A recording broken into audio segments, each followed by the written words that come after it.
Naura, Nyonya Rukmini back to office. Resmi memperkenalkan Miss Sekar sebagai Chief Executive Officer yang baru. Tapi, ada masa probation 3 bulan. Kalau dalam 3 bulan kinerja buruk, posisinya akan digantikan Mas Faiz. Naura, jujur, saya khawatir dengan kondisi kantor. Dalam waktu singkat berkali-kali ganti pemimpin, kami yang staf biasa harus selalu menyesuaikan diri. Apa sebaiknya saya resign? Ya.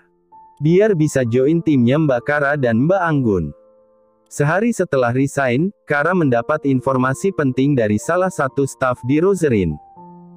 Sekar mengambil alih posisi yang ditinggalkan oleh Kara, tapi ada masa probation layaknya seorang karyawan baru. Tentu saja Oma tak ingin mengambil risiko, perlu menilai terlebih dulu seperti apa cara Sekar dalam memimpin dan membuat aturan. Kara hanya tersenyum, lalu meletakkan ponselnya di atas kitchen island. Jujur, Kara sudah tidak peduli lagi dengan segala hal yang berkaitan dengan Rosarin. Hanya ingin fokus dengan kantornya sendiri yang sebentar lagi akan resmi dibuka. "What are you doing?" tanya Aidan yang baru saja muncul di dapur. "Nyiapin bekal," jawab Kara, senyuman merekah di bibirnya. Aidan mendekat, menatap roti tawar yang dipotong menjadi bentuk bintang dan segitiga.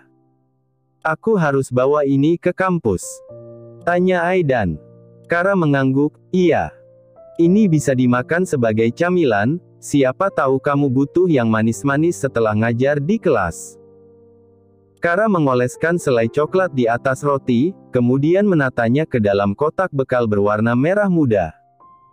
"Ini lebih cocok dibawa Alea," ucap Aidan ketika melihat Kara membentuk wajah di atas roti dengan selai strawberry. "Alea maunya bawa nasi sama telur gulung." "Udah disiapin Biana," jelas Kara, kemudian menutup kotak bekal yang telah terisi penuh. "By the way, hari ini biar aku yang antar jemput kamu. Nggak usah bawa mobil sendiri." "What? Hari ini aku mau jadi istri siaga." Aidan tiba-tiba merinding, terlebih ketika Kara memasukkan kotak bekal ke dalam tas kecil bergambar Hello Kitty.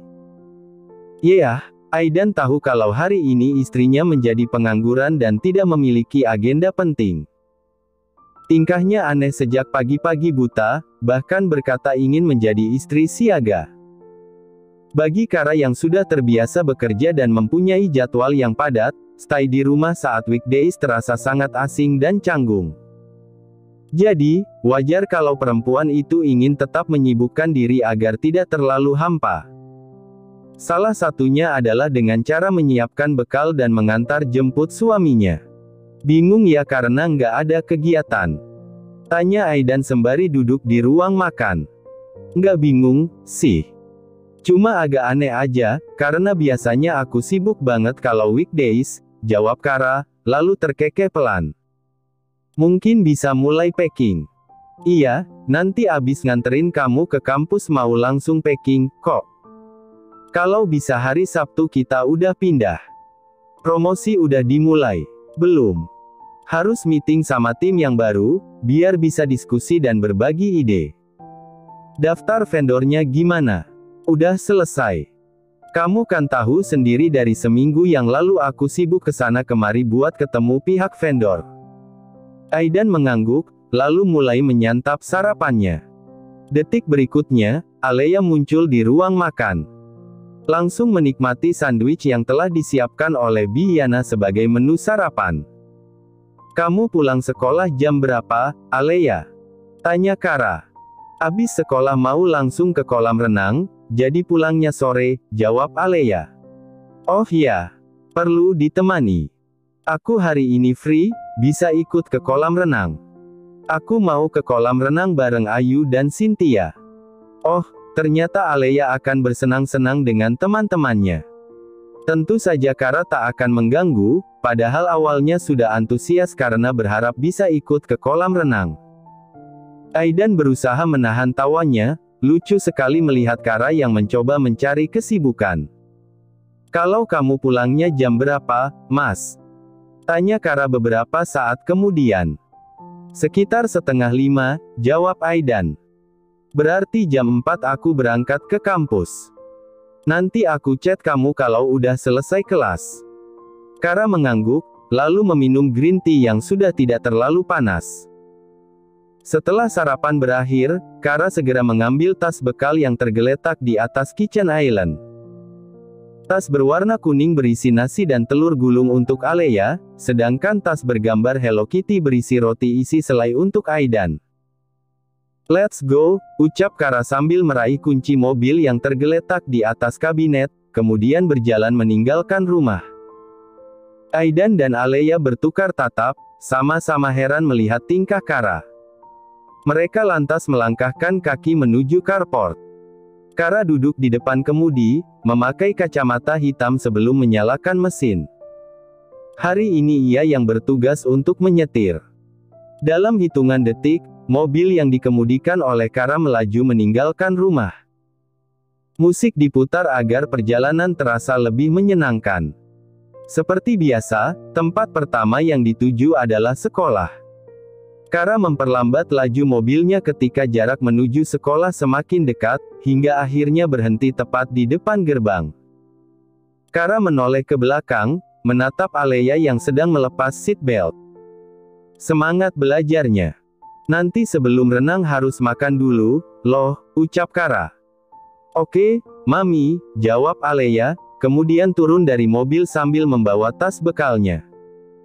Kara tersenyum lebar, melambaikan tangannya ke arah Alea yang sedang berjalan memasuki gerbang. Setelah itu, Kara kembali melajukan mobilnya. Biasanya dari sekolah langsung ke Rosarin, ucap Kara. Sedih, sahut Aidan. Kara tertawa sambil menggelengkan kepala. Ia sama sekali tidak sedih, hanya belum terbiasa dengan kondisi barunya. Bagaimanapun, sudah 9 tahun lamanya Kara terikat dengan Rosarin. Ibaratnya seperti sepasang kekasih yang telah menjalin hubungan selama bertahun-tahun, lalu tiba-tiba berpisah karena perbedaan prinsip. Aku excited banget sama awal baru ini.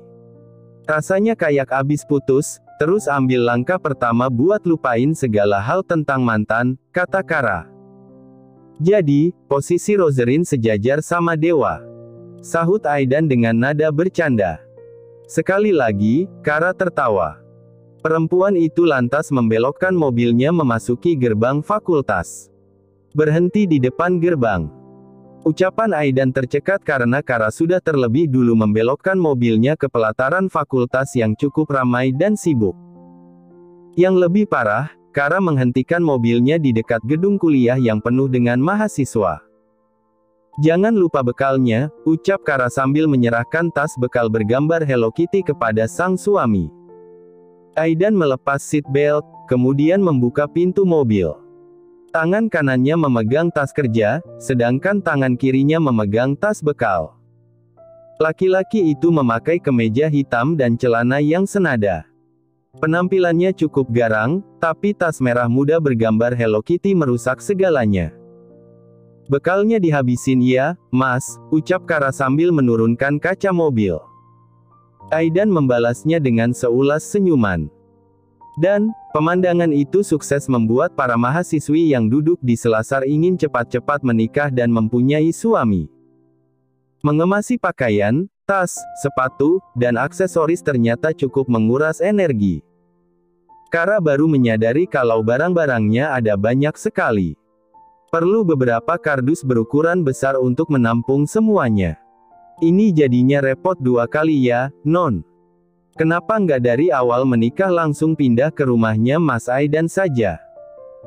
Tanya Biana yang sedang menata high heels, sandal, sneakers, flat shoes, dan loafer ke dalam kardus. Dulu aku cuma memikirkan diri sendiri, Bi. Minta Aidan yang pindah ke sini biar aku nggak repot-repot packing. Sebelum nikah, aku nggak pernah mempertimbangkan pendapat orang lain waktu mengambil keputusan, jawab Kara, lalu tertawa kecil. Terus kenapa sekarang mau pindah, Non? Kan repot banget harus packing, belum lagi angkut barang-barang ke rumah baru. Karena rumahnya Aidan lebih cocok buat keluarga. Ada kolam renang, jadi Alea bisa latihan renang setiap hari. Walk-in closetnya lebih luas, jadi Aidan nggak akan ngeluh soal lemari lagi. Dapurnya juga lebih besar dan lebih bagus. Dan, yang paling penting, ada backyard yang bisa dipakai sebagai tempat main buat anak-anak. Diana tersenyum ketika mendengar jawaban Kara. Aku ngerasa banyak yang berubah setelah menikah. Setiap harinya belajar banyak hal baru tentang kehidupan. Sampai akhirnya paham kalau hal paling berharga yang bisa kita miliki adalah keluarga, sambung Kara. Bibi juga merasa kalau Non Kara jadi lebih dewasa setelah menikah, kata Diana. Serius, Bi? Iya. Buktinya sampai bersedia buat keluar dari Rosarin demi mengakhiri persaingan sama Non Sekar. Padahal, dulu kan Non Kara sampai pakai jasa biro jodoh biar cepat dapat calon suami, supaya Rosarin nggak jatuh ke tangannya Non Sekar. Tawa Kara seketika pecah. Ia masih ingat dengan laki-laki macam apa yang disodorkan oleh pihak biro jodoh. Tak berselang lama, ponsel Kara bergetar. Alarmnya menyala, menandakan kalau Kara harus segera pergi ke kampus untuk menjemput sang suami. Bi, aku jemput suami dulu, ucap Kara sambil meraih denim jaket, kemudian berlari meninggalkan kamar yang agak berantakan. Kedua kakinya melangkah dengan cepat menuruni satu persatu anak tangga, lalu keluar melewati pintu samping. Perempuan itu lantas masuk ke dalam mobil, memakai seatbelt-nya. Saatnya jemput suami, gumam Kara, lalu melajukan mobilnya meninggalkan carport. Punggung Kara sedikit pegal karena sejak tadi siang sibuk mengemasi barang-barang. Tapi, aktivitas itu terasa menyenangkan karena membuat tubuhnya berkeringat. Jadwal pindahan semakin dekat, artinya pembukaan Kagumi Event Organizer juga tinggal hitungan minggu. Kara rencananya akan mengadakan pesta kecil-kecilan untuk meresmikan kantor. Sepanjang perjalanan menuju kampus, Kara memikirkan siapa saja yang akan diundang ke peresmian kantor. Setelah menempuh perjalanan selama hampir setengah jam, akhirnya Kara tiba di tempat tujuan. Mobilnya dihentikan di bawah pohon angsana. Setelah itu, Kara melangkah keluar sambil menjepit rambutnya dengan sebuah jedai. Eksistensi Kara menarik perhatian beberapa mahasiswa yang kebetulan melintas. Mungkin semua orang mengira kalau Kara adalah salah satu mahasiswi yang hendak pergi ke sekre BEM untuk rapat atau hendak ke studio untuk mengerjakan proyek. Kara menengok ke kanan dan kiri, mencari suaminya. Sekitar 10 menit kemudian, akhirnya Aidan muncul. Tangan kanannya membawa tas kerja berisi laptop dan materi kuliah, sedangkan tangan kirinya membawa tas Hello Kitty. Kara tersenyum lebar, kemudian merentangkan kedua tangannya. Aidan mengedarkan pandangan selama beberapa saat, memastikan situasinya cukup aman. Maksudnya, akan memalukan kalau Papa Jati tiba-tiba muncul, memergoki anak dan menantunya berpelukan di area kampus. Setelah memastikan tak ada dosen atau staf akademik di sekitar, barulah Aidan menghampiri Kara dan memberikan pelukan singkat. Lucu banget yang bawa tas Hello Kitty, ucap Kara sambil melepaskan pelukannya, kemudian terkekeh pelan. Besok beli tas bekal yang baru, jangan yang warna pink lagi, sahut Aidan. Ih, kenapa harus beli lagi? Pakai yang ada aja. Aku pakai baju dan celana warna hitam yang kesannya garang, aneh banget tiba-tiba bawa tas Hello Kitty begini. Cocok, kok. Oke. Lain kali kamu harus bawa tas Spiderman waktu ketemu klien. Kara menutup telinganya, lalu buru-buru kabur ke dalam mobil. Aidan tertawa, kemudian ikut menyusul ke dalam mobil. Hari ini Kara sangat menikmati perannya sebagai istri siaga yang mengantar jemput suami ke tempat kerja, bahkan menyiapkan bekalnya. Pengalaman baru yang ternyata cukup menyenangkan. Mama, do your best. Buktikan ke semua orang kalau kamu lebih baik dari Kara. Ini kesempatan yang nggak akan datang untuk kedua kalinya. Mama, sejak dulu, nggak pernah sekalipun kamu menang melawan Kara. Mulai dari prestasi selama sekolah, pekerjaan, sampai kisah percintaan. Tolong jangan bikin mama kecewa lagi, Arumi Sekar Wardana. Sekar tersenyum kecut setelah membaca pesan teks yang dikirim oleh ibunya. Baru 2 hari menempati jabatan tertinggi di Rosarin, tapi ekspektasi keluarganya sudah setinggi langit. Oma memberikan waktu 3 bulan sebagai masa uji coba, sehingga Sekar harus berusaha mati-matian untuk mempertahankan posisinya. Satu saja kesalahan kecil bisa membuatnya kehilangan kekuasaan. Sialnya, tugas dan tanggung jawab yang harus diemban ternyata tidak semudah yang dibayangkan. Kepala Sekar seperti akan pecah ketika harus memeriksa tumpukan berkas, belum lagi kalau ada masalah di lapangan. Baru 2 hari, tapi sudah ada 2 staf yang mengajukan surat resign. Berdasarkan rumor yang beredar di kantor, Sekar dapat menyimpulkan kalau Kara sedang mempersiapkan kantor baru. Beberapa staf yang cukup dekat dengan Kara memutuskan untuk ikut meninggalkan Rosarin, sehingga bisa bergabung dengan event organizer yang baru didirikan. Sekar sepenuhnya menyadari kalau sebentar lagi ada kompetitor baru. Pengaruh Kara di Rosarin cukup besar, mengingat perempuan itu sudah bekerja selama hampir 9 tahun. Oleh sebab itu, tak heran kalau nantinya banyak calon klien yang memilih untuk beralih ke Kagumi event organizer. Sekar menghela napas, lalu memijit pelipisnya. Sekarang sudah masuk jam makan siang, tapi Sekar masih duduk di ruang kerja untuk menandatangani berkas. Padahal, perutnya mulai terasa perih. "Perlu saya pesankan burger, Miss?" tanya Agnes yang baru saja masuk ke dalam ruangan. Sekar menutup berkas yang baru saja ditandatangani, kemudian berkata, "Nggak perlu." Perempuan itu meraih blazernya, kemudian berjalan meninggalkan ruangan dengan langkah cepat. Hendak pergi ke coffee shop yang ada di seberang kantor untuk membeli 1 cup kopi dan roti isi. Tapi, saat baru saja tiba di depan kantor, Sekar justru berjumpa dengan Dewa. Tampaknya Dewa sudah datang sejak 15 menit yang lalu, menunggu di depan kantor sampai Sekar keluar.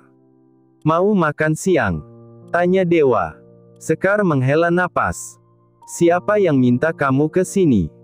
Jawaban yang sangat ketus. Dewa tersenyum tipis, kemudian berkata, "Let's go. Kamu mau ke coffee shop, kan?" Sekar menengok ke kanan dan kiri, memastikan tak ada orang yang memperhatikan. Setelah itu, mengikuti langkah Dewa menuju coffee shop. Mereka bersisian, masuk ke dalam coffee shop yang tidak terlalu ramai. Memesan 2 cup ice americano dan roti isi, setelah itu duduk berhadapan di sudut ruangan. "Congrats. Akhirnya impian kamu terwujud," ucap Dewa, memulai pembicaraan. "Jangan ke kantor lagi," balas Sekar dengan penuh penekanan. "Setelah segala hal yang aku lakukan buat kamu, ini balasannya. Kamu berharap apa? Sampai kapanpun, aku nggak akan pernah menjalin hubungan sama kamu." Dewa tertawa hambar, kemudian menatap Sekar lekat-lekat. "Dari awal harusnya kamu, Kar," ucap Dewa setelah tawanya reda. "Aku jatuh cinta sama kamu sejak kita pertama kali ketemu bertahun-tahun yang lalu. Tapi, waktu itu kamu pacaran sama Alex."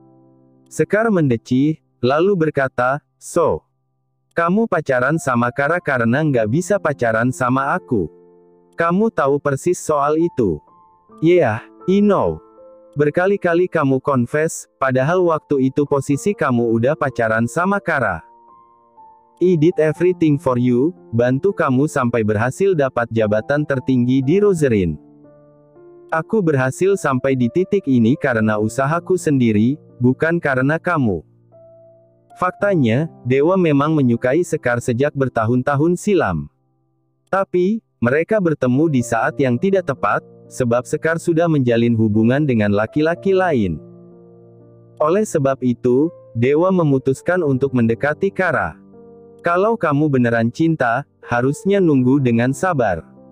Bukannya malah pacaran sama sepupuku, bahkan sampai berencana buat menikah," kata Sekar. "Akhirnya gimana, Kar?" "Pernikahannya gagal, sesuai keinginan kamu," sahut Dewa. "Sesuai keinginan. Sekar terdiam, meminum ais americano yang telah tersaji di atas meja. Kamu sering nangis waktu kita ngobrol lewat telepon, nggak rela kalau Kara nikah duluan. Waktu itu, aku berniat buat membatalkan pernikahan begitu pulang ke Indonesia. Beralasan kalau aku mau lanjut ambil program doktor, jadi belum siap kalau harus hidup berumah tangga. Tapi, ternyata Kara tiba-tiba pergi ke Edinburgh, lihat aku ciuman sama perempuan lain di bar, kata Dewa. Berkat ciuman itu, pernikahan Dewa dan Kara gagal total. Tapi, di saat yang bersamaan, Kara berjumpa dengan Aidan. Kamu emang selingkuh, terang-terangan ciuman sama perempuan lain. Itu kesalahan kamu sendiri, jadi jangan pakai aku sebagai alasan, tandas Sekar. Berkat ciuman itu, pernikahanku sama Kara batal. Harusnya kamu bisa memanfaatkan situasi, biar Oma ada di pihak kamu, balas Dewa. Sekar tertawa miris, kemudian menghabiskan sisa ais americano di dalam cupnya. Ujung-ujungnya Kara tetap menikah, bahkan dapat suami yang jauh lebih baik daripada kamu, kata Sekar, terkesan sinis dan menusuk. Jadi, apa yang kamu sebut pengorbanan itu akhirnya sia-sia. Pengorbananku nggak berhenti sampai di titik itu. Aku mau menuruti permintaan kamu buat ambil barang-barang yang pernah aku kasih ke Kara. Aku bahkan mau jadi moderator, demi ketemu Kara di lobi hotel, sahut Dewa. Kedua tangan Sekar terkepal kuat, dadanya bergemuruh hebat. Sekarang kamu berhasil ambil alih Rozerin dari tangan Kara. Status kamu single karena hubungan kamu sama Rama udah selesai. Jadi, ini saat yang tepat buat kita berdua. Detik ini juga aku bisa ajak orang tua ke rumah kamu buat melamar, sambung Dewa. Sekar menggelengkan kepala. No. Aku nggak akan menikah sama laki-laki yang udah ditinggalin Kara. Sekar tak ingin memungut segala hal yang telah dibuang oleh Kara. Apalagi image Dewa sudah hancur di mata keluarga Dirja. Dewa hanya dipandang sebagai laki-laki yang hobi berselingkuh dan tidak memiliki pendirian. Mulai sekarang, jangan pernah ke kantor lagi, tegas Sekar, kemudian bangkit dari duduknya dan berjalan meninggalkan coffee shop. Pada akhirnya, Sekar hanya memanfaatkan Dewa untuk mencapai tujuannya.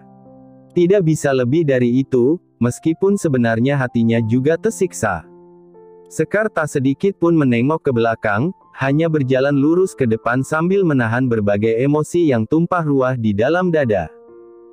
Perempuan itu menyeberang jalan, lalu segera memasuki kantor tanpa menyapa para staf yang berlalu lalang.